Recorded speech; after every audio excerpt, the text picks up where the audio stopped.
Diabetic తో బాధపడుతున్నారా? Be better ayurvedic expert తో ఫ్రీ కన్సల్టేషన్ తీసుకుని తగ్గించుకోండి. నమస్తే రమ్మగారు. నమస్తే జయ. మంచి స్టోరీస్ ఏమైనా చెప్తారా? స్టోరీ సిరీస్ చెప్తారా రమ్మగారు? లేకపోతే 4 భాగాలు సిరీస్ ఒకటి చెప్దాం. చెప్పండి. చిన్న సిరీస్. ఓకే. పూర్వం బాగ్దాద్ నగరంలో ఒక బెస్త అబ్బాయి ఉండేవాడు. బెస్త కుర్రాడు, చేపల అబ్బాయి. బెస్త వాళ్ళు అంటే అంతే కదా. అయితే ఇది ఖలీఫా కథ అనమాట. ఓకే. ఆ అబ్బాయి పేరు ఖలీఫా. వాడు పరమ పేదవాడు. పాపం వాడికి పెళ్లి కూడా కాల. ఎవరు పిల్లనివ్వాల. ఇంత పేదవాడికి ఎవరు పిల్లనిస్తారు? వాడు రెక్కాడితే కానీ డొక్కాడదు. ఆ రెక్క ఒక్కో రోజు ఆడేదే కాదు పాపం వాడికి. ఏవో 4 చేపలు తెచ్చుకుని అమ్ముకొని తినేవాడు. అయితే ఒకనాడు చాలా ట్రై చేశాడు, ఎక్కడా చేపలు పడల. అయితే వాడు ఊరికి చాలా దూరంలో ఉన్న టిగ్రిస్ నది అక్కడికి వెళ్ళాడు. వెళ్ళగా వెళ్ళగా వెళ్ళగా ఎంత వెళ్ళాడు. వేస్తే 3 సార్లు వేసేట వాళ్ళ ఏం పడల. 4వసారి వేస్తే వాళ్ళ బరువుగా లాగుతోంది. ఆ పూటే అనుకున్నాడు, ఏంటి నా జీవితం ఇలా ఉంది. అందరూ ఇట్లా గాలం వేస్తేనే చేపలు పడతాయి అదృష్టవంతులకి. మనకి వాళ్ళ వేసినా పడకపోతే వాళ్ళ వెయ్యేలాగా శక్తి అంతా దానికే పోతుంది. అదేంటి ఇట్లా ఇట్లా ఇలా వెయ్యాలి, దాన్ని బలంతో వెయ్యాలనుకుంటాను. బలంతో వెయ్యాలి, బలంతో లాగాలి, ఊతంగా చెయ్యాలి ఆ పని. విసుగు పుట్టింది. 3వసారి వేస్తా, ముఖ్యం 3వసారి రాకపోతే రాదనుకున్నాడు. వాళ్ళ వేసేసరికి అలా బరువుగా ఉంది. ఓహో ఏదో పడిందని లాగాడు. తీరా దగ్గరకు వచ్చాక తెలిసింది అందులో పడింది చేప కాదు, ఒక కన్ను గుడ్డి, ఓ కాలు కుంటి ఉన్న ఒక కోతి పిల్ల పడింది అందులో. ఓ దీని దుప్పదేగా, ఇది ఎక్కడి నుంచి పడిందో వచ్చి నా వాళ్ళలో పడిందని దాన్ని తెడు తీసి కొట్టబోయేసరికల్లా కోతి, ఖలీఫా ఆగు ఆగు, నన్ను కొట్టపోక మాట్లాడింది మానవ భాషలో, నన్ను కొట్టద్దు, ఇంకోసారి వెయ్యి వాళ్ళ నా మాట విను అంటే. కోతి మాట్లాడుతుండేసరికి వీడికి ఉత్సాహం వచ్చింది. సరే ఆ కోతి నా పక్కన కూర్చోబెట్టి మళ్ళీ వేశాడు వాళ్ళ. ఈసారి ఇంకా బరువుగా పడ్డాయి చేపలు, ఇంకేముంది ఇదేదో చెప్పింది అనుకున్నాడు. ఈసారి అందులో ఎంచి ఓ చిరిగిన చొక్కా వేసుకుని కాళ్ళకి మూతికి రంగు వేసుకున్న ఒక కోతి పిల్లబడి. ఇంకో కోతి మూతికి రంగు ఉంది, దానికి కాళ్ళంతా ఎర్ర రంగు వేసుకుంది. చిరిపోయిన చొక్కా ఒకటి వేసుకుంది. అది చొక్కా ఉంది దాని ఒంటి మీద.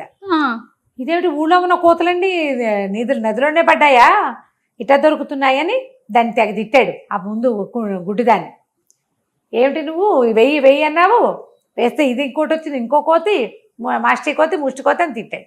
తిట్టేసరికల్లా ఈ చిరిపోయిన చొక్కా వేసుకుని కోతంది, బాబా అట్లా కాదు, నా మాట విను, ఖలీఫా కొట్టపోక ఇంకొక్కసారి వెయ్యను. 3వసారి వేసేసరికల్లా ఇంకా వికారంగా ఉన్న ఒక కోతి బుచ్చంతా ఊడిపోయి అక్కడ ఇక్కడ ప్యాచులు పడి, ఓ నీలం రంగు చొక్కా, మూతికి రంగు, కాలిగోళ్ళకి వాటికి రంగు, వికారంగా ఉన్న 3వ కోతి పడింది.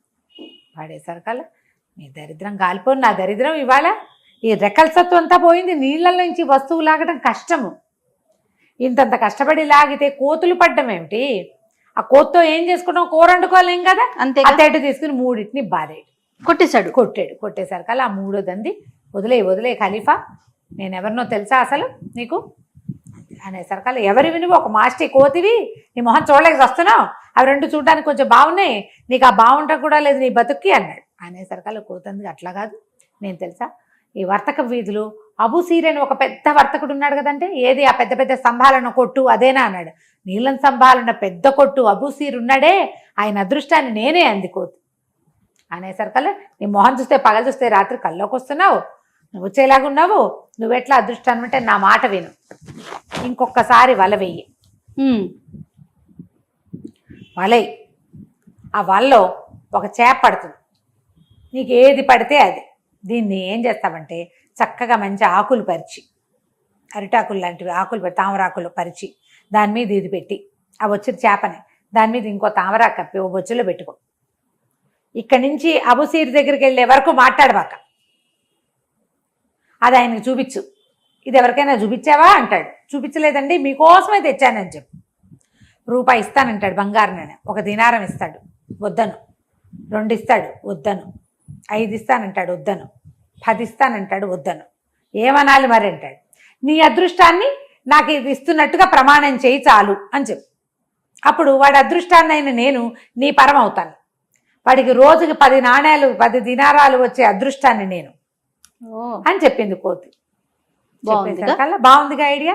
సరే ఏం చేశాడు మరి, మీ ముగ్గురిని ఏం చేయను అన్నాడు. మా ముగ్గురిని ఎత్తి నీళ్ళలో పడి నువ్వు ప్రమాణం తీసుకొచ్చుకో, వాడి అదృష్టాన్ని నీకు నీకు బదలాయించినట్టు. బదలాయించగానే నీకు రోజుకు 10 నాణాలు వచ్చేలాగా చేసే పూచి నాది అంటే సరే ఆశ పుట్టింది వీడికి. అబూసీర్ చాలా పెద్ద వ్యాపారస్తుడు. సరేననుకున్నాడు. ఈసారి 4వసారి వేసేసరికల్లా ఒక బ్రహ్మాండమైన చేప పడింది. దానికి బంగారు పొలుసులు, రెక్కలు ఉన్నాయి విశాలంగా. ఇట చేపకి చిన్న రెక్క లాంటిది ఉంటుంది కదా, అవేమో పెద్ద పెద్దవి ఉన్నాయి. చిట్టి ఉంటాయి చేపలకి, ఇంత ఉంది. కళ్ళు వజ్రాల్లాగా మెరుస్తున్నాయి. నీలము బంగారు రంగు కలిసిన రంగులో మెరుస్తుంది. ఆశ్చర్యపోయాడు. అమ్మో, ఇలాంటిది చేపను చూశాను ఎప్పుడైనా నేను నా జీవితంలో? మా నాన్న తాత కూడా ఎప్పుడూ చెప్పలా. సరే ఇది అబూసీర్కి ఇవ్వాలి. ఏం చేశాడు? ఆ కోతులు 3 ఎత్తి నీళ్ళలో పడేసాడు. టిగ్రిస్లో పడేసేసి ఒక పెద్ద తామరాకు పరిచి ఒక బొచ్చలో ఈ చేపను దాని మీద పెట్టి, దాని మీద ఇంకో తామరాకు కప్పి, ఒక గుడ్డ కప్పి దాన్ని నెత్తి మీద పెట్టుకున్నాడు. పాటలు పాడుకుంటూ బయలుదేరాడు. మధ్యలో ఎందరో కనపడ్డారు. పల్లకరిచ్చినా మాట్లాడలే. కోతి చెప్పింది కదా మాట్లాడొద్దని. అట్లా పోయాడు. వెళ్ళగా వెళ్ళగా వెళ్ళగా అబూసీర్ దగ్గరికి వెళ్ళాడు. ఆయన ఏదో వ్యాపారం చేసుకుంటున్నాడు. పెద్ద కొట్టు, ఎన్ని రకాల సామాన్లు ఉంటాయి. వీడు తీసుకుపోయి సరాసరి అబూసీర్ దగ్గర గిన్నె పెట్టి ఆకు తీసాడు. తీసేసరికల్లా చేప మిలమిల్లాడిపోతుంది. ఆయన ఎంత బాగుంది, ఎవరికైనా చూపించావా అన్నాడు. ఎవరికి చూపించలేదండి, మీకే చూపిస్తున్నా, మీతోటే మాట్లాడుతున్నా అన్నాడు. అనగానే ఎంత బాగుందో, ఎందుకో ఇందా అని దీనారం ఇచ్చాడు. ఆ ఒక్క దీనారం చూసేసరికల్లా వాడి జీవితంలో బంగారు కాసు చూసిన వాడు కాదు. వాడు ఎగ్గిరి చంకలు గుద్దుకుంటూ బయటకు వెళ్ళిపోయాడు. ఒక్కదానికి వెళ్ళిపోయాడు. కొంచెం దూరం లేక గుర్తొచ్చింది. కోతి ఇంకోటి ఏదో చెప్పిందిగా. మళ్ళీ పరిగెత్తుకొచ్చాడు. అది దీనారం ఆయన మొహాన్ని కొట్టాడు. నాకు వద్దండి, నా చేప నాకు ఇచ్చేయండి అన్నాడు. అనగానే ఓర్నిది కాడు పుడక, అదేమిట్రా, అదేం మాట, అట్లా అనకూడదు, 2 రూపాయలు తీసుకో అన్నాడు. ఆ 2వ నాణ్యం చూసరికి మళ్ళీ ఉత్సాహం పుట్టింది. మళ్ళీ పోయాడు బయటికి. మళ్ళీ గుర్తొచ్చింది, అదృష్టం. కోత ఏం చెప్పింది, రోజుకు 10 నాణ్యాలు వచ్చేది చూపిస్తానంది. 2టికి ఆశపడితే 10 పోవు. అందుకని మళ్ళీ వెనక్కి వెళ్ళాడు. ఆయన 5 ఇస్తానన్నాడు, 10 ఇస్తానన్నాడు. నాకు అసలు అక్కర్లే తీసిపో అంటున్నాడు. కానీ గిన్నె వదలటల్లా ఆయన. ఆ చేప అందాన్ని పట్టలేక అది నీళ్ళలో వేస్తే వాళ్ళ దొడ్లో పెరుగుతుంది, బతికే ఉంటుంది, చచ్చిపోలే. అందుకే తామరాకుల మీద పెట్టారు చావకుండా ఉంటాను. తామరాకుల మీద, సముద్రపు తామరాకుల మీద పెడితే చావకుండా ఉంటుంది. బతికే ఉంది, కదులుతోంది. కాస్త నీళ్ళు పోస్తుంటాడు బహుశా. సరే ఈయనేమన్నాడు, ఏం కావాలరా నీకు, ఇట్లా ప్రాణం తీస్తావు, ఎంతసేపు ఇట్లా మాట్లాడుతుంటే చచ్చేపోతుంది, ఇది మా పిల్లలకు చూపిద్దాం అనుకున్నాను, నీకు కావాల్సింది ఏంటో ఖచ్చితంగా చెప్పేసి తీసిపో అన్నాడు. అనగా నా కోసం ఒక ప్రమాణం చేయండి మీరు అన్నాడు. అలాగే చేస్తాన్నాడు. ఇక్కడ కాదు, రోడ్డు మీదకి రండి అని రోడ్డు మీదకి తీసుకెళ్ళాడు. ఆయన చేపను ఎడం చేత్తో పుచ్చుకొని కుడి చేతోటి నా అదృష్టాన్ని ఈ బెత్త ఖలీఫాకి నేను బదలాయిస్తున్నాను అని గట్టిగా అందరూ వినేలాగా ప్రమాణం చేయించుకున్నాడు. సంతోషంగా ఇంటికి వెళ్ళిపోయాడు. ఆయనేమో ఆ చేపను తీసుకుని లోపల పోయాడు. నా అదృష్టం వీడికి పోయేది, వీడి బొంద ప్రమాణం 10 బిళ్ళలు మిగిలినాయని ఆయన లోపలికి వెళ్ళిపోయాడు. అక్కడి నుంచి వీడు ఏం చేశాడు, ఇంటికి వచ్చి పడుకున్నాడు. ఆ బెత్తగా వాళ్ళ ఇంట్లోనే ఏదో ముద్ద పెట్టారు, ఆ పూటకు అన్నం తినేసాడు, వచ్చి పడుకున్నాడు. మర్నాడు పొద్దున్న నదికి వెళ్తే ఎన్ని రకాల రంగులు చేపలు పడ్డాయో వాడికి. 10 నాణ్యాలు వచ్చాయి. ఆశ్చర్యపోయాడు. అమ్మో, 10 రూపాయలు వచ్చేసాయి మనకి అని. ఇక రోజు వెళ్ళటం మొదలుపెట్టాడు. వెళ్తాడు, రోజు టిగ్రిస్ నదికి వెళ్తాడు. ఇన్నేసి చేపలు, ఆ రంగుల చేపలు మామూలు చేప అయితే తింటానికి కొంటారు, రంగుల చేపలు ఫ్యాన్సీ కొనుక్కుంటారు కదా. ఈ ఫ్యాన్సీ వ్యవహారంతో రోజుకు 10 నాణ్యాలు రావడం మొదలెట్టాయి. 10 రోజులు గడిచేసరికల్లా వాడి దగ్గర 100 బంగారు నాణ్యాలు వచ్చినాయి. వాడు ఒక ఉత్సాహం పట్లైపోయాడు.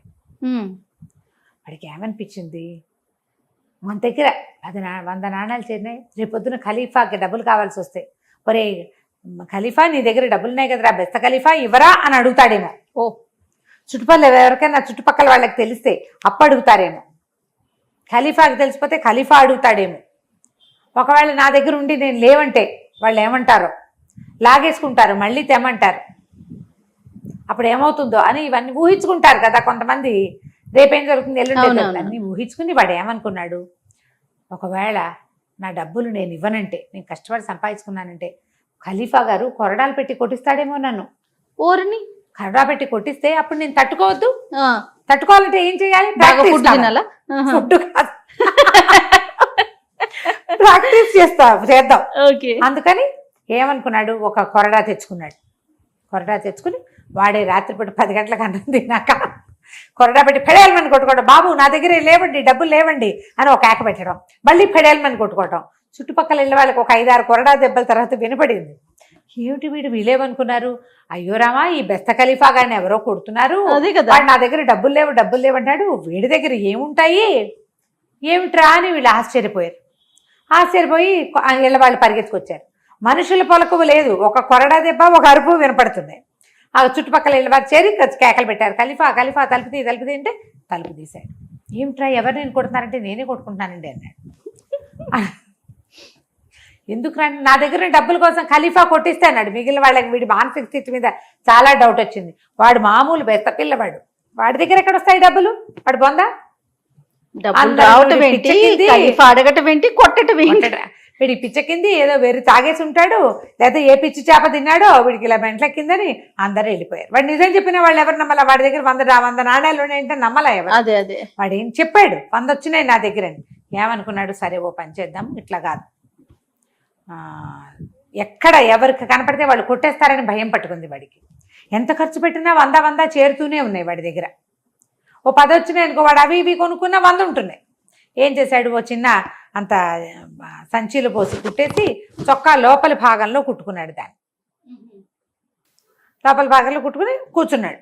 ఓ పూట వెళ్తూ వస్తూ ఉన్నాడు అనమాట. సరే ఏమనుకున్నాడు, ఇవాళ కొత్తగా సంపాదించుకుందామని ఓ 2 రోజుల తర్వాత ఓ 2-3 రోజులు ఖాళీగా ఉండేవాడు, డబ్బులు ఉన్నాయిగా తింటూ ఉండేవాడు. వెళ్ళేసరికల్లా ఏమైంది, ఈ నీళ్ళల్లోకి వేసేసరికి ఏమీ పడలా చేపలు. ఇదేంటి వాళ్ళు నాకేమీ ఎందుకు పడలేదు, నాకు డబ్బులు రావా ఇంకా అని ఆశ్చర్యం కాదు. ఎన్నిసార్లు వేసాడు ఎన్నిసార్లు వేసినా పడిపోయేసరికల్లా 5-6 సార్లు వేసరికి చెమటలు పోస్తాయి. అవునవును, చెమటలు పోస్తాయా, ఈ చెమటలు పోసేసరికల్లా అందులో డబ్బులు ఉన్నాయన్నమాట మర్చిపోయాడు. చొక్కా విప్పేసాడు. చొక్కా విప్పేసేసరికల్లా చొక్కా కిందకు వచ్చేసింది. ఈసారి వల విసిరి దాన్ని లాగే క్రమంలో ఈ కాళ్ళ దగ్గర ఉన్న చొక్కా కాస్త ఎగిరెళ్ళి నీళ్ళలో పడింది. చొక్కా తీసుకునేందుకు వాడికి లభించలేదు అవకాశం. మళ్ళీ విసిరేస్తున్నాడు ఉద్రేకంతో ఆ చొక్కా కోసం. 5-6 సార్లు వేసేసరికల్లా బొక్క బోర్లా పడ్డాడు. ఈసారి ఏమైంది, ఆ వల వాడిని చుట్టుకుపోయింది. వల చుట్టుకుపోయి అప్పటికే 10-15 సార్లు వేసేసరికల్లా వాడి సత్తా అంతా పోయింది. భయం వేసింది, డబ్బులు పోయినాయని బెంగ వచ్చేసింది. తల్లకిందులైపోయి ఆ వల వాడంతా ఒళ్ళంతా చుట్టుకుపోయి స్పృహ తప్పిపోయి పడిపోయాడు. వీడి దగ్గర డబ్బులున్నాయని ఒక ఆత్రం ఆపుకోలేని తనం. తాపిగా రోజుకు 10 సంపాదించుకుంటూ ఇల్లు బాకలు ఏర్పరచుకుంటే సరిపోయేది కదా, దాన్ని అరిగించుకోలేని మనస్తత్వం అన్నమాట.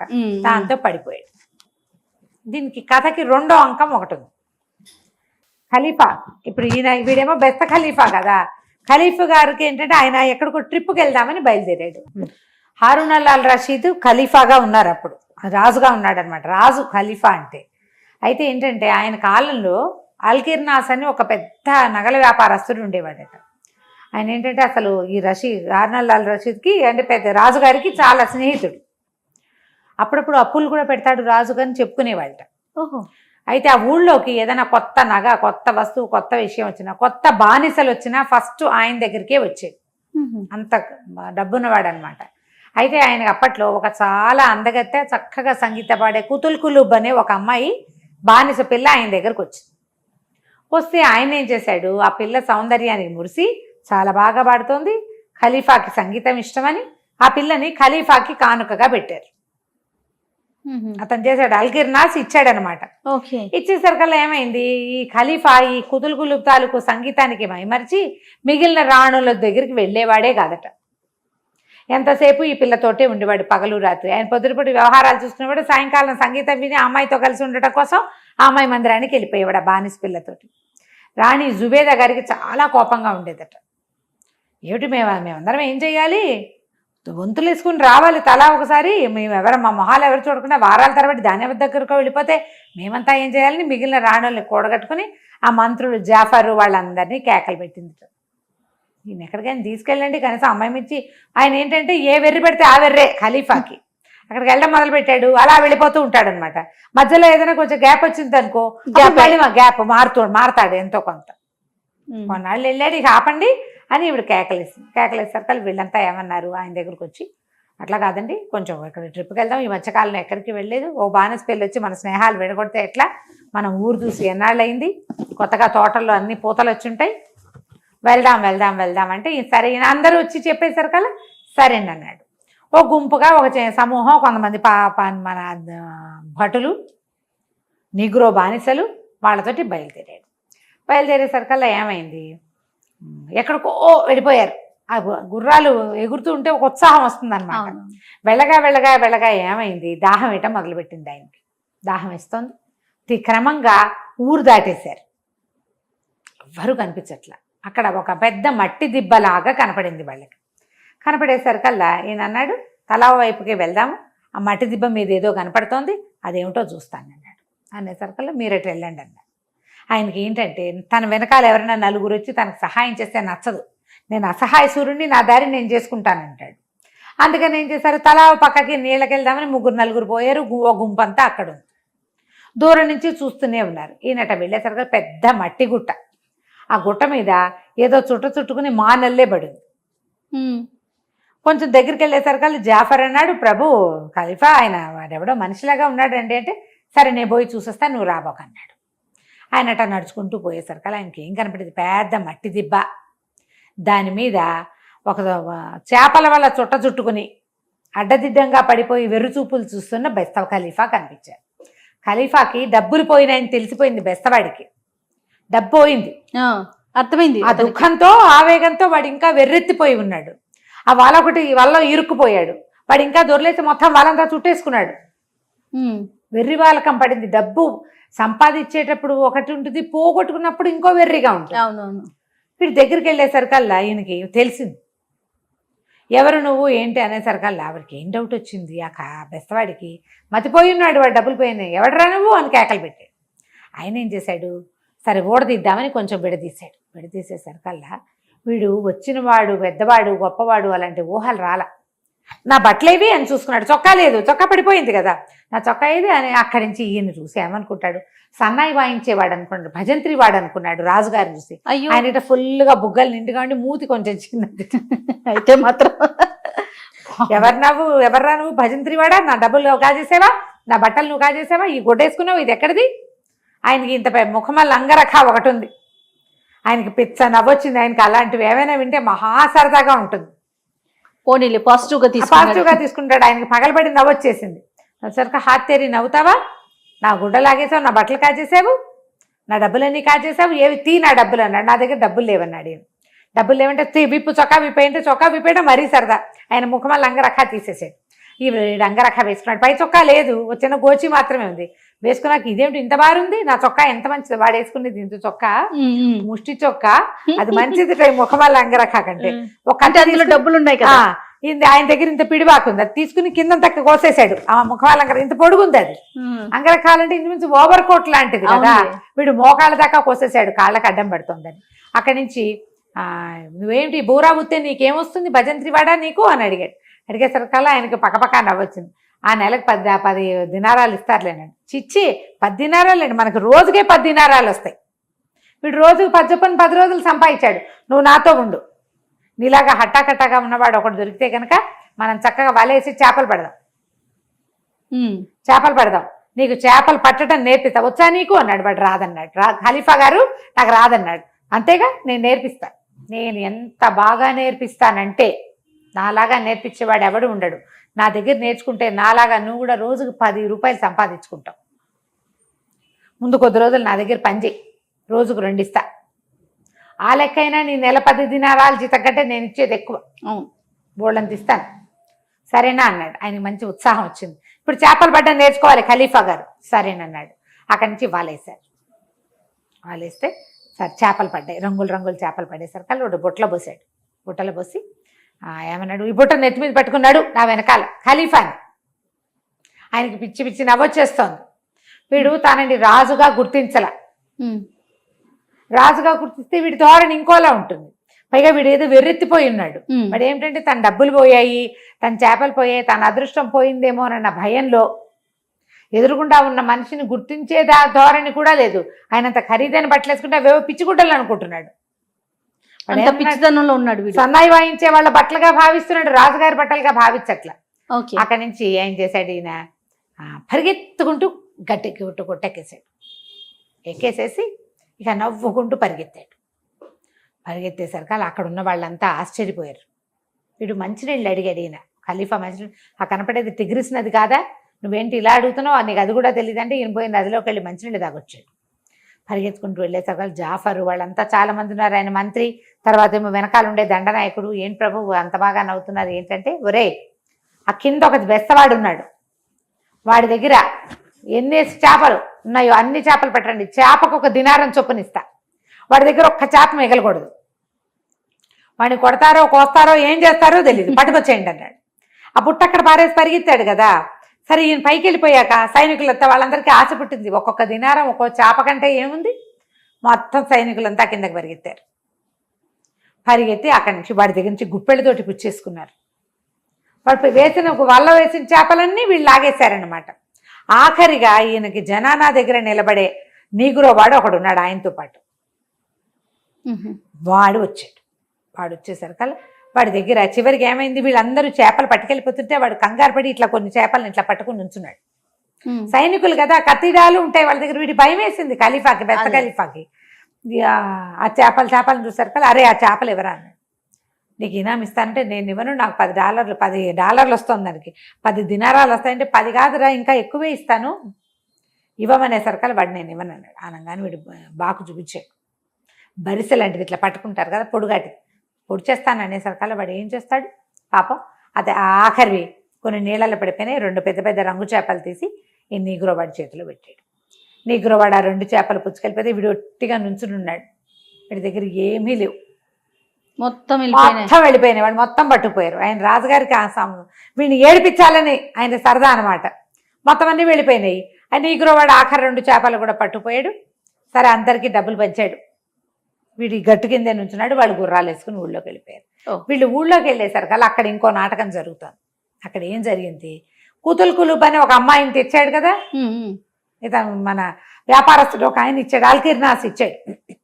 ఎప్పుడైతే ఖలీఫా తన సైనికులు వీళ్ళందరితో కలిసి యాత్రకి బయటికి బయలుదేరాడో ఊళ్ళో తిరగడానికి, జుబేదార్ ఆయన ఏం చేస్తుందంటే ఆ అమ్మాయినేమో తన జనానంలోకి రప్పించి దానికి ద్రాక్షసారం తాగబోయిచ్చి దాన్ని పెట్లో పెట్టించేసింది.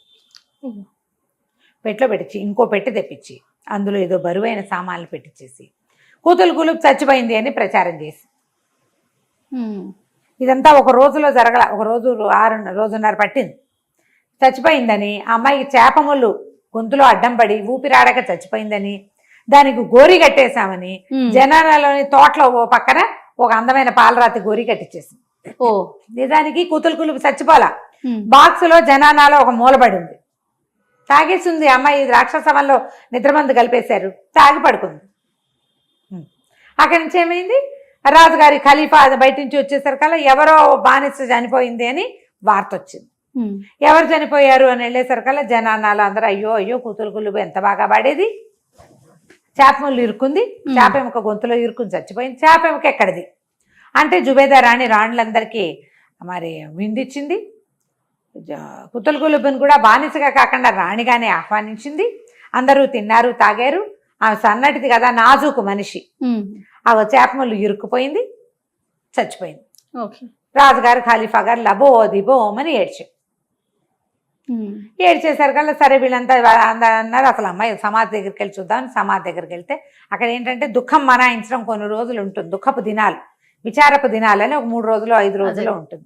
ఈయన చాలా దిగులుగా ఉన్నాడు. ఆ పిల్ల సంగీతము, దాని అందము, దాని నాజుకు మర్చిపోలేకపోతున్నాడు. రాండి అనుకుంది ఇంకో 2 రోజులు పోతే ఆయనే మర్చిపోతాడు, ఏదైనా కొత్త గోల్లో పడి. ఆయన గోల అది, కొత్తది ఏదైనా వస్తే ఇది మర్చిపోతాడు. 2-3 రోజులైనా ఆయన అందులో నుంచి బయటికి రాలి. 3 రోజులు అయిపోయింది, ఏడు మొహం పెట్టుకునే ఉన్నాడు. జుబేదాంది ఈయన మనసు మార్చండి ఏదైనా చెప్పి అని చెప్పింది మిగిలిన మంత్రులకి వాళ్ళకి. జావేద్ అన్నాడు, ప్రభు ఎన్ని రోజులు ఇలా బానిస పిల్ల కోసం దుఃఖిస్తారు, పాపం అమ్మాయి చిన్న వయసులో తను ఆయువు తీరిపోయింది, ఉండిపోనివ్వండి, ఏదైనా వినోదం కోసం ఏదైనా చేద్దాం, మీ మనసు కొంచెం మారుతుంది, చెప్పండి మీకేం చేయమంటారు చెప్పండి, వినోదం కోసం ఎక్కడికైనా వెళ్దామా, ఎవరినైనా పిలుద్దామా, ఏదైనా వింటారా అంటే ఈయన గుర్తొచ్చింది. అరే ఆ రోజు బెత్త ఖలీఫా దగ్గర నుంచి చేపలని లాక్కొచ్చాం కదా, వాడిని పిలిపించండి, వాడి సంగతి చూద్దాం అన్నాడు. అక్కడి నుంచి ఏం చేశాడు, ఇక్కడ ఉన్న వాళ్ళకి ఏం చెప్పాడంటే శిక్షలు మన దగ్గర ఉండేవి మామూలుగా 50 కొరడా దెబ్బలు, 100 కొరడా దెబ్బలు, కొరత వేయటం, ఇట్లా శిక్షలన్నీ కొన్ని చీటీలు రాయమన్నాడు. అక్కడి నుంచి డబ్బులు 0, 1, 2, 3 అట్లా దినారాలు చీటీలు రాయండి అన్నాడు. ఈ చీటీలన్నీ రాసి పక్కన పెట్టండి అని ఆ బెస్త ఖలీఫాని పిలిపించారు. పిలిపిస్తే వాడికి వస్తూనే నీగ్రా వాడు కనపడ్డాడు. అరే నా దగ్గర డబ్బులు చేపలు తీసుకున్నావు, డబ్బులు ఇస్తానో నాకేమీ ఇవ్వలేదురా దుర్మార్గుడా అంటే, నీకు ఎందుకు, ఖలీఫా దగ్గరికి వెళ్ళు, నీకు కావాల్సిన ఇస్తారన్నాడు. లోపలికి ప్రవేశపెట్టారు. వీడు లోపలికి రాగానే తన శిష్యుడైన భజంత్రి వాడిని గుర్తుపట్టాడు. ఖలీఫాని చూసి భజంత్రి వాడు అనుకున్నాడు కదా. ఊరిని భజంత్రి వాడా, నా బుట్టెత్తుకుని పారిపోయావు కదరా, నా చేపలన్నీ పోయినాయి అని కేకలు పెట్టాడు. రాజుగారికి విపరీతంగా నవ్వొచ్చింది. వీడికి కాసేపటికి అర్థమైంది, వీడు భజంత్రివాడు కాదు, నేను పొరపాటు పడ్డాను, ఈ మొత్తం ఉన్న జనం అంతా ఆయన మాట వింటున్నారు అని అర్థం. ఆయన ఖలీఫా అని అర్థమైంది. ఆయన ఖలీఫా అని అర్థమైంది. కొంచెం బిక్క చచ్చిపోయాడు. ఏం చేయాలో తెలియలే. ఏం చేయాలో తెలియకపోతే ఈయనకు మంచి సరదా వచ్చింది. సరదా వచ్చి ఒక ఆట ఆడుకుందాం, అక్కడ నాదొక చేపలు పట్టడం నేర్పించావు కదా, ఇక్కడ నీకు ఇంకొకటి నేర్పిస్తాను, నీకు చీటీలు ఉన్నాయి, చీటీలో ఏదొస్తే అది ఇస్తాను నీకు అన్నాడు. అనేసరికల్లా మొదటి చీటీ తీయగానే 50 కొరడా దెబ్బలు వచ్చింది. అయ్యో, వీడు 50 కొరడా దెబ్బలు తిన్నాడు. వీడు ఇంతకుముందు ప్రాక్టీస్ చేశాడు. అయ్యో నాకు ముందే తెలిసింది, దొంగ కోతి నాకు అబద్ధం చెప్పింది, అదృష్టం వస్తానంది, కొరడా దెబ్బలు ఇప్పుడు బాధపడకుండా అలవాటు చేసుకోవడం కోసం నేను ముందే చేసుకున్నానని 50 కొరడా దెబ్బలు తిన్నాడు. అక్కడి నుంచి ఇంకో చీటీ తీయమన్నారు. ఇంకో చీటీ తీయమంటే ఒక బంగారు దినారం వచ్చింది. దినారం ఇచ్చారు. 50 కొరడా దెబ్బలకు 1 దినారమా, అయ్యో రామా నా దగ్గర 100 పోగొట్టుకున్నానంటే ఇంకో చీటీ తీరా ముచ్చే 3వ సారి అన్నారు. వాడు 3 సార్లు చేస్తాడు కదా అన్ని పనులు, చేసేసరికి 0 వచ్చింది. ఇక నీకు ఇచ్చేది లేదు చచ్చేది లేదని రాజుగారు పక్కపక్క నవ్వుతూ ఈ దినారం ముచ్చుకుని బయటికి పొమ్మన్నారు. పొమ్మనేసరికల్లా బయట ఉన్న నీగ్రో వాడు ఏమిచ్చాడు ఖలీఫా నీకు ఏమిచ్చాడు, 50 కొరడా దెబ్బలు ఇచ్చాడు, అసలు సగం నువ్వు తీసుకో, ఇగో ఈ బోడి దినారం నాకెందుకు అని చెప్పేసి ఆ దినారాన్ని ఎత్తి నీగ్రో మీదకి విసిరుకొట్టాడు. నీగ్రో వాడికి చాలా జాలేసింది. అయ్యో పాపం, వాడి చేపలన్నీ తీసుకుని మనమంతా డబ్బులు తీసుకుంటాం కదా, నాకు కూడా 2 దినారాలు వచ్చినాయి అని చెప్పి ఏమనుకున్నాడు, ఆ ఫ్రెండ్స్ అందరికీ అరే కేకలు పెట్టాడు. అరే వీళ్ళందరూ వీడికి ఏమన్నా ఇద్దానరా అంటే చాలా వచ్చినాయి చేపలు, తలా 1 దినారం వేసి అదొక 100 దినారాలు అయింది. ఆ 100 చేతిలో పెట్టాడు. చేతిలో పెట్టి ఇవి పట్టుపోరా అనేసరికల్లా ఆ 100 చేతితో పుచ్చుకుని మెల్లిగా బయటికి వెళ్ళిపోయాడు. కూతులు కులుపుని బాక్స్లో పెట్టారు కదా జుబేదా రాణి గారు, ఆవిడ ఏం చేసిందంటే ఆవిడ దగ్గర ఉన్న నల్లటి నీగ్రో బానిసని, అరే దీన్ని తీసుకెళ్లి బజార్లో ఎక్కడైనా అమ్మేసేయండిరా అని చెప్పేసరికల్లా బజార్లోకి ఇచ్చేశారు. బజార్లోకి వెళ్ళిపోయింది అది. ఈ నీగ్రో బానిస వాడి దగ్గర నుంచి నాణ్యాలు చేపలు తీసుకున్నామని 100 నాణ్యాలు ప్లస్ వాడు 1 నాణ్యం 101 వాడి చేతిలో పెట్టి వెళ్ళరా బాబు అని పంపించాడు. వృధాగా కొరడా దెబ్బలు తిన్నాడు, రాజుగారి సరదా కోసం అని చెప్పి ఇచ్చాడు. వీటి డబ్బులు పుచ్చుకుని వెళ్తుంటే ఒక చోట ఒక ముసలివాడు ఒక పెద్ద చెక్క పెట్టని పెట్టుకుని దాని పక్కన కూర్చుని దాన్ని వేలం వేస్తున్నాడు. పాడండి, ఇది మామూలు పెట్టె కాదు, దీంట్లో మహత్తర శక్తులున్నాయి, మహత్తరమైన బంగారం ఉందో, వెండి ఉందో, బట్టలున్నాయో, ఎక్కడ ఏమున్నాయో తెలీదు, పెట్టెకి బీగం వేసింది, జుబేదా రాణి గారి మందిరం నుంచి వచ్చింది కాబట్టి తప్పకుండా ఖరీదైన వస్తువులే ఉంటాయి, మీకేం నష్టం రాదు, రూపాయి నష్టపోరు, పాడండి అంటే మనవాడు కొంచెం ఉద్రేకి కదా ఈ బెస్త ఖలీఫా, అక్కడ నుంచున్నాడు. పాడాడు. నుంచుంటే అందరు పాడుతున్నారు, రూపాయి 2, 3, 4, 5, 11, 16 అని 100 అన్నారు. 100 అన్నాక వీడి గుర్తొచ్చింది, తన దగ్గర ఒక 100 ఒక నాణ్యం ఉన్నాయి, 101 అన్నాడు. ఉద్రేకి ఆలోచించాడు వాడు, ఆలోచించకుండానే ఇట్లా చేసుకున్నాడు. 101 అనగానే గంట కొట్టేశారు కదా. ఏం చేస్తాడు, అప్పటిదాకా వాడి జీవితంలో ఎప్పుడూ 100 నాణ్యాలు కంటితో చూసిన వాడు కాదు. వాడు ఇంకేం చేయలేక ఆ 101 నాణ్యాలు వాళ్ళ చేతిలో పెట్టి ఆ పెట్టె మోసుకుంటూ ఇంటికి తెచ్చుకున్నాక వాడికి ఏమనిపించింది, నాకు పోతే ఏం చెప్పింది, అదృష్టం రోజు 10 చొప్పున ఇస్తానంది, 100 పోయింది, 100 వచ్చింది, 100 పోయింది. కానీ మళ్ళీ ఇవాళ 100 వచ్చింది, 100 పోయిందంటే మళ్ళీ ఇప్పుడు ఇంక వస్తుందన్నమాట. గ్యారంటీగా ఇందులో ఏదో ఉంటుందని పెట్టని తీయడానికి ప్రయత్నం చేశాడు, రాల. సరే అన్నం తిందామని ఒక ముద్ద తెచ్చుకుని కూర్చునేసరికల్లా ఈ పెట్లో ఇంచి ఆ పిల్ల కాస్త మెలకు వచ్చింది. కూతురు కులుపుకి మెలకు వచ్చింది. సారా తాగిచ్చారు కదా, ఆ సారా మత్తు దిగేసరికల్లా అది అటు ఇటు కదిలి పెట్టని తోయటం మొదలెడుతుంది. కడిలిపోయాడు. భూతప్రేత పిశాచాలు ఏవో ఇందులో బంధించి ఆ తర్వాత దీన్ని ఇచ్చేసి ఉంటారని కేకలు పెట్టాడు. ఏమనుకున్నాడు, ఇప్పుడు ముందు దీన్ని తీయాలంటే సుత్తి శానం కావాలి, పెట్టె పగల కొట్టాలి, అవి శబ్దాలు చేస్తున్నాయి భూతాలు, వాటి విముక్తంగా కల్పిస్తే బాగుంటుందని కేకలు పెట్టి అయ్యా బాబు ఎవరన్నా సహాయం చేయండి, సుత్తి ఇవ్వండి, శానం ఇవ్వండి, భూతాలున్నాయి, పిశాచాలున్నాయని నరిచేసరికల్లా చుట్టుపక్కల ఇళ్ళ వాళ్ళంతా లేచారు. ఏమిట్రా నీ గోలంటే, మా ఇంట్లో భూతప్రేత పిశాచాలున్నాయి, సుత్తి శానం ఇవ్వండి, వాటిని పోగొట్టుకుంటానంటే, వీడి గోలమండ సుత్తి శానంతో భూతప్రేతాలను ఎట్లా పోగొడతాడు? పెట్టుంది అనే పాయింట్ చెప్పటల్లా వాడు. అదే భూతాలు ప్రేతాలు అంటాడు, సుత్తి శానం అంటాడు. సరే సుత్తి శానం పడేశారు. వీడు పోయి లోపలికి వెళ్ళి తలుపేసుకున్నాడు. అందరు ఎవరి దారం తలుపులు వేసుకుని పడుకున్నారు లోపలికి వెళ్ళి. వీడు ఏం చేశాడు, సుత్తి పెట్టి అది పగలగొట్టాడు. పగలగొడితే లోపల చూస్తే ఏముంది, మహాద్భుత సౌందర్య రాశిగా ఉన్న ఓ పిల్ల ఉంది లోపల. దాన్ని లేవదీశాడు. నిర్ఘాంతపేట నువ్వు భూతానివా, దయ్యానివా, పిశాచానివా అన్నాడు. ఓ నాయన అదేది కాదురా, నా పేరు కూతులు కులుబు, నేను ఒక బానిసని, నేను ఇట్లా ఇట్లా అమ్మారని తన కథ అంతా చెప్పింది. ఆకలి ప్రాణం పోతుంది, ఏమైనా ఉన్నాయా? ఏమున్నాయి వీడి దగ్గర? ఉన్న ఒక ముద్ద వీడు తినేశాడు. నా దగ్గర ఏమి లేవు. డబ్బులు ఉన్నాయని, డబ్బులు ఎక్కడివి? 101 నాణేలు పెట్టి నేను కొంటికి కదా, నేను కొంటేనే ఇంకా నా దగ్గర డబ్బులు లేవన్నాడు. నాకు ఆకలిస్తుంది, ఎలాగా ముందు దాహం వేస్తుందండి. అక్కడి నుంచి వీడికి అన్నీ ఓసారి ఆలోచించండి, దాహం వేస్తుందండి అనగానే పెద్ద పెద్ద కేకలు పెట్టి మంచినీళ్ళు ఇవ్వండి, మంచినీళ్ళు ఇవ్వండి అంటే ఇంటి చుట్టుపక్కల వాళ్ళంతా తలా 2 తిట్లు తిట్టి మంచినీళ్ళు పోసారు. ఒక నీళ్ళ కూజ ఇచ్చారు, నీళ్లు తాగింది. 10 నిమిషాలు కూర్చున్నాక ఆకలంట మొదలుపెట్టింది. డబ్బులు ఉన్నాయా అంటే డబ్బులేవి. అక్కడి నుంచి మళ్ళీ కేకలు పెట్టాడు, ఆకలి చచ్చిపోతున్నాం, ప్రాణం పోతుంది, ఏదైనా ఉంటే పడేయండి పడేయండి అంటే చుట్టుపక్కల వీళ్ళ వాళ్ళంతా రాత్రి 11 గంటలకు ఏముంటుంది తలా ఒక ముద్ద వేశారు. సరే ఇద్దరు కలిసి కూర్చుని తిన్నారు. తిన్నాక ఈ అమ్మాయి ఏమంది, ఓ పని చెయ్యి. సరే ఈ అమ్మాయి కథ అంతా చెప్పింది కదా, చెప్పి ఖలీఫా నన్ను కనుక అక్కడికి చేర్చావంటే ఖలీఫా నీకు డబ్బు ఇస్తాడంటే వీడంటాడు, బెస్త ఖలీఫా. ఖలీఫా అంటే ఎవడో అనుకోకు, వాడు నా దగ్గర చేపలు పట్టుకోవడం నేర్చుకున్నటువంటి భజంత్రి వాడే, వాడికి నేనే నేర్పించాను. అక్కడికి వెళ్ళాక అంతా ఖలీఫా ఖలీఫా అని వాడి మాట వింటాననేసరికల్లా తెగ తిట్టింది అమ్మాయి. నీ బొందా, ఆయనకు అట్లాంటి సరదాలు ఎక్కువ, ఆయన్ని వదులు బోరోదేవాడివని నువ్వు ఎట్టా అనుకున్నావు? ఈ వెకిలి మాటలు మానేయి, ఇట్లా పిచ్చివాగుడు బాగకూడదు, నీ బుర్ర పనిచేయదా? అంతమంది సైనికులు ఉన్న దాంట్లో భజంత్రి వాడు ఎందుకుంటాడు, ఆలోచించవా నువ్వు అని తిట్టింది. సరే ఇద్దరు కలిసి తిన్నారు కదా, ఇప్పుడు పడుకుందాం, రేపు పొద్దున్న చూసుకుందాం అనుకున్నారు. రాత్రి పడుకున్నారు. పడుకున్నాక ఈ అమ్మాయి ఏం చేసింది, మర్నాడు పొద్దున నాకు నా మాట విను, నేను నీ ఉత్తరం రాసిస్తా. ఆల్కీర్నాస్ ఉత్తరం రాసింది. రాణి జుబేదా నన్ను ఇట్లా తాగిచ్చి పడుకోబెట్టింది, ఒక పెట్లో పెట్టారు, అది నా ఎవరో బెస్తవాడు కొన్నాడు, వాడి ఇంట్లో ఉండిపోయాను నేను అని చెప్పి ఆయనకి ఉత్తరం రాసి ఇచ్చేసరికల్లా ఆల్కీర్నాస్ ఇంట్లోకి ఎవరైనా వెళ్ళగలరు, ఖలీఫా దగ్గరికి ఎవరు వెళ్ళలేరు. ఆ కాగితం జనానా చేతిలో పడిందంటే దీన్ని చంపేస్తారు ఇక్కడ. అందుకని తెలివిగా ఎవరైతే తనని ఖలీఫా దగ్గర చేర్చారో వాళ్ళకు ఉత్తరం రాసింది. వీడు ఆ ఉత్తరం పుచ్చుకుని బెస్తవాడు అక్కడికి పోయాడు. పోయి అది చూపించాడు. చూపించేసరికల్లా ఆయన తెల్లబోయి పరిగెత్తుకుంటూ వెళ్ళి ఖలీఫాకి తెలియజేశాడు.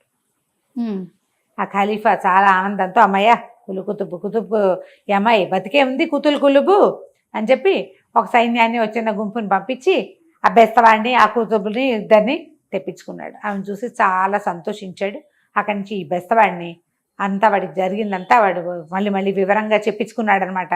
నీకు అదృష్టం ఎలా వచ్చింది, ఏం జరిగింది, నువ్వు తర్వాత ఏం చేసావు అని. అన్ని వాడు చెప్పిన ప్రతి వాక్యానికి పగలబడి నవ్వు వచ్చింది.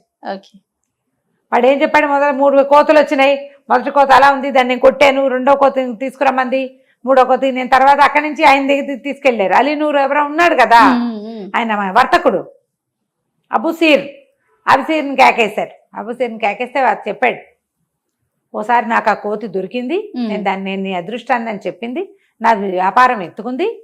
తర్వాత ఈ అబ్బాయి వచ్చి అసలు అతను ఏమనుకున్నట్ట, నన్ను మతం మార్చుకోమని ప్రమాణం చేయమంటున్నాడు అనుకుని నేను కొట్టించాడు కూడా బెస్తవాడిని ఆయన. అది కాదు, జస్ట్ నీ అదృష్టం నాకేమన్నారు, దానికి ఏముందని ప్రమాణం చేశాను అన్నాడు. అవన్నీ విని ఈయన చాలా సంతోషించాడు. సంతోషించి వీడికి నువ్వు నీ చేపలు పోగొట్టుకున్నందుకు, తర్వాత ఏమో నాకు చేపలు పట్టడం నేర్పించినందుకు, ఇంత వినోదాన్ని ఇచ్చినందుకు, ఈ కుతులు కులుపుని మళ్ళీ నా దగ్గరికి చేర్చినందుకు అని చెప్పి 50,000 దినారాలు ఇచ్చాడు. వీడు అదృష్టం చూడు, ఆ కోతిని పట్టుకున్న అదృష్టం అనమాట. ఇచ్చి ఒక ఇల్లు వాకిలి ఏర్పరిచి రాజుగారిని వినోదపరచడానికి కబుర్లు చెప్పడం కోసం అప్పుడప్పుడు కబుర్లు చెప్పడానికి వచ్చేలాగా ఏర్పరిస్తే ఈ బెస్తవాడు ఇంకా బెస్తవాని మానేసి చేపలు పడ్డం మానేశాడు. చక్కగా హాయిగా ఇల్లు వాకిలి ఏర్పరచుకుని ఒక మంచి ఉన్నత కులీన సంజాత అయిన ఒక పిల్లని పెళ్లి చేసుకుని సంతోషంగా రాజుగారి ఏమంటారు ప్రాపక వర్గంలోనే ఒకడుగా ఎంతో కాలం ఉండిపోయాడు. ఈ చూడు, వాడు ఏంటంటే అదృష్టమే. అవును, కానీ ఎవరికైనా ఏదైనా కలిసి వస్తే దాని మీద 5 పైసలు మింగిన ఎలకల్లాగా అయిపోతారు. ఈ ఖలీఫా కథల్లో అలాంటివి చాలా కనపడతాయి. అదృష్టాల్ని అరిగించుకోలేరనమాట, సహజంగా తీసుకోలేరు. కలిసి వచ్చేసరికల్లా మనం కూడా అంటాం, నడమంత్రం నరాల మీద కూరుపని నేల మీద ఆగలేని తనం వస్తుంది. ఆగలేని తనంతో వీడి ఇంతకు పాడు చేసుకున్నాడు కానీ పాపం కోతి చెప్పింది కదా, అదృష్టం కలిసి వస్తుందని. అంతే కథ కంచికి మనం ఇంటికి. సూపర్ రమ్మ గారు. నమస్తే. నమస్తే.